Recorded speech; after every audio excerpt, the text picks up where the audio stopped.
What do you need to start a small business at a young age? Episode 13 drops some truth bombs on starting a business at a young age.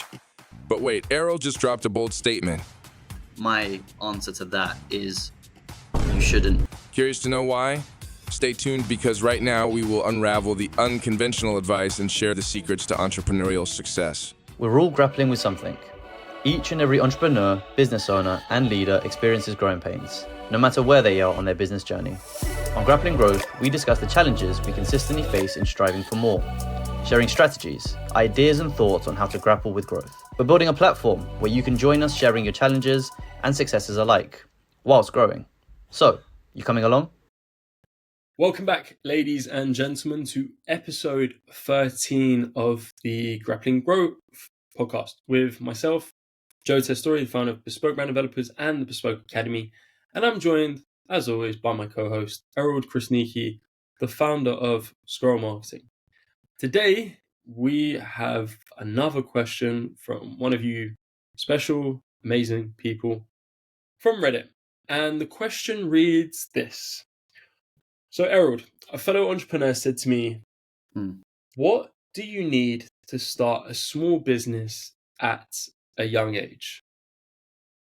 It's a great question. And a lot of people who are 18, 19 right now probably have the same question in their mind as well. And I'm going to say something probably unpopular that actually doesn't go with what this person's asking. And my answer to that is you shouldn't start a business. Okay. Now, I don't know. Joe's giving me a face that's like, what are you on about? The reason I say this, and I'd like you to hear me out specifically if you're this person that's like asked this question, the person that's asked this question, and anyone like this person. If you are 18, fresh out of uni or fresh out of school rather, and you want to start a business, behind every business there is either a product or a service, right? That's basically what business is, exchanging products or services. So if you don't have any money, trying to attain products without going down the route of taking money out, loans, funding, that kind of thing, is going to be very difficult. But providing a service instead is something you can do for free. But to provide a service, you need something valuable. And that valuable thing is a skill. Now, a skill, whether it's a high income skill or a low income skill, your skill could be you're great at talking to people and you're a retail assistant at a store. Or it could be that you're amazing at Google Ads and you're one of Joe Testouri's really talented team at Bespoke brand developers. But to get into companies like Joe's or any company that has high income skills that are required to do that job, you need to first attain the skill. So if I'm you right now, I'm figuring out what skill can I attain in the shortest amount of time that is valuable to someone else so that they'll pay me for it.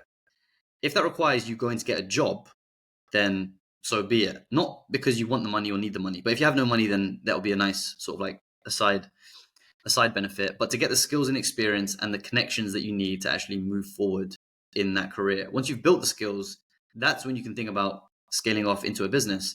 But I think without that, it's going to be very difficult. And I want to have a bit of I want to hear your thoughts on this before I go any further, Joe, because what do you think to the fact that I said that they shouldn't start a business? I mean, do you have any contradictory thoughts? You know what? I want to play slightly the devil's advocate here because, so I'd say generally I hear what you're saying, but I think to a foundational rudimentary level, I disagree. So the reason why I disagree is because if you want to build out an AI platform, then you need the skills. But generally speaking, and there's certain businesses, there's certain crafts that people try to build that is way beyond their stretch zone. So, for example, building a marketing agency, I know tons of people who have tried to build a marketing agency at 18, 19, 25, miserably failed because they haven't understood and comprehended the skills that's required to grow a business. See, there's a really good book called The E-Myth Revisited by Michael E. Gerbner, which I recommend to anyone who's looking to go from technician to owner operator, because they're completely different. And he uses the example of a bakery, I believe it is. So he says, knowing how to bake cakes is one thing, but knowing how to manage the supply chain, knowing how to manage the value ladder of a business, the surplus share, is completely different. But I think if you find something basic, so Erald, I know you and I, when we were kids, we were entrepreneurial. When I was 8, I tried to sell comic books at school, and I wish one day I can find them because I don't even know where they are. But I used to hand draw Simpson characters in frames all throughout, and that didn't work. A teacher stopped me.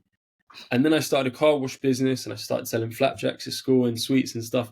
So I would disagree to the extent of find something where you can find layers of arbitrage, which are very basic, where you might be finding a business that's on a 10% profit margin. We had Theo from King of Kicks on recently, and he mentioned, and if you've got a mindset where you're ready to hustle, roll up your sleeves, get dirty, give it a go. Start something basic, but use the business as a vehicle to fail facing forward, and find something where you can.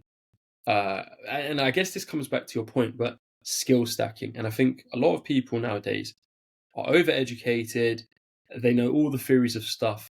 And my dad said this to me before, and I was a smug little arrogant 19-year-old when I was going off to uni, and he said, "Oh, companies care more about the theory that you learn at university." And he basically called me out my BS and said, "No, they care more about your skills." And quite honestly now, after going through quite a few recruitment cycles, I know we both have, Erald, and even when I went into jobs, what do companies care about? What do businesses care about? What's your experience?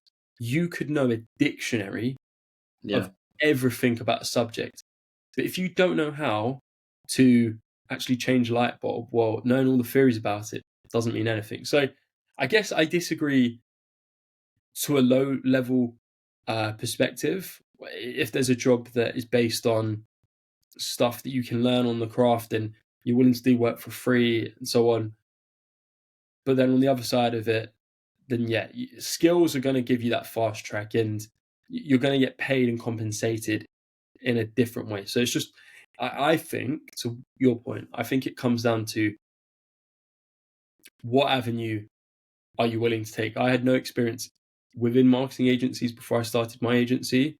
Yeah. And I think it's gone okay. You, on the contrary, you followed the path of gaining a skill and then starting your agency. So I guess when I look at it from a perspective of our views, coming full circle, your perspective is in line with what you've done. My perspective is in line with what I've done.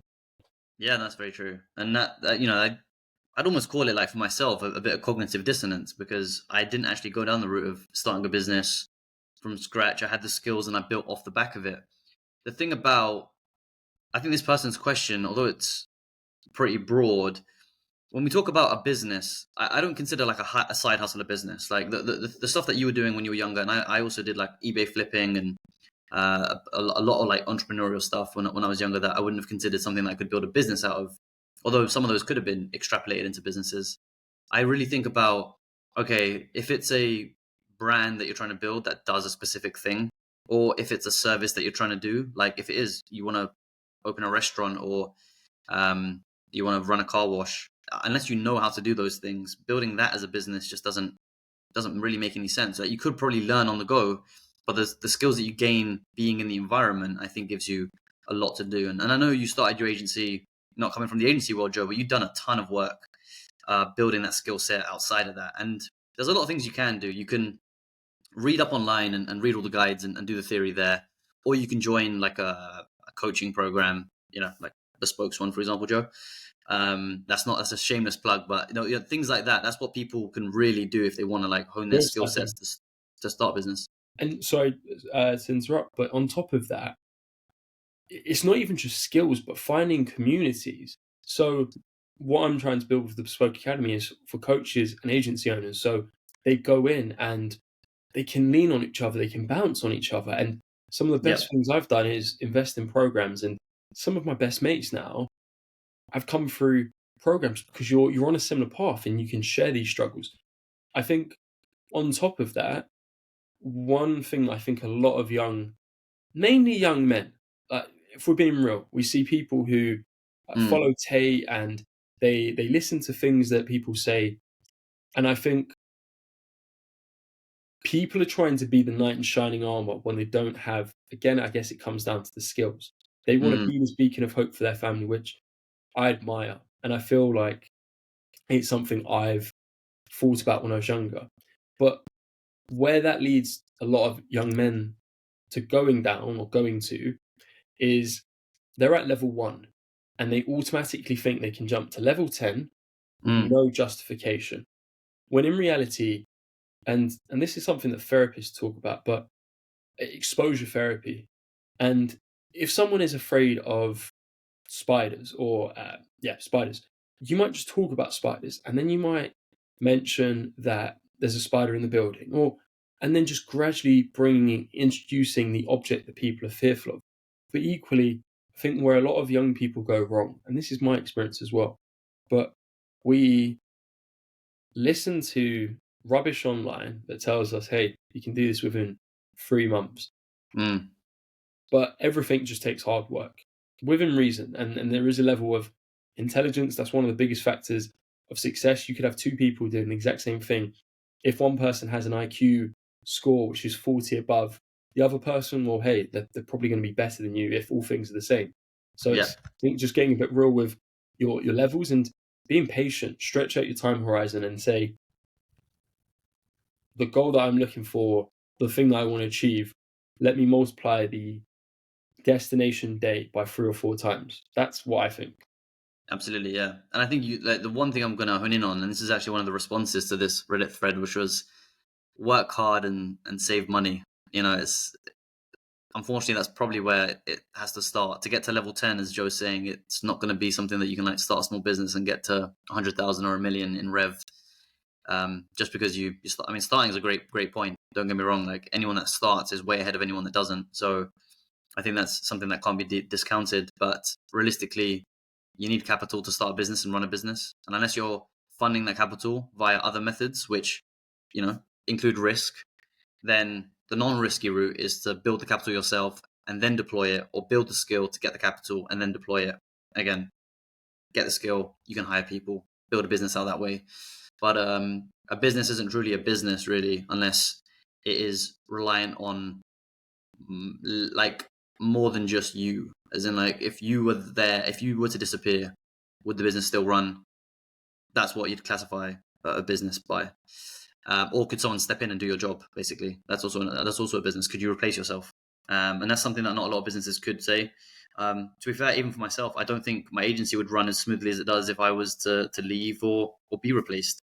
So that's all the things that I think are pertinent to bear in mind when you are building the business, because it's more than just you starting something and making money. That is essentially just a job with different clothes. But I think that's a really good way to put it. Any closing thoughts?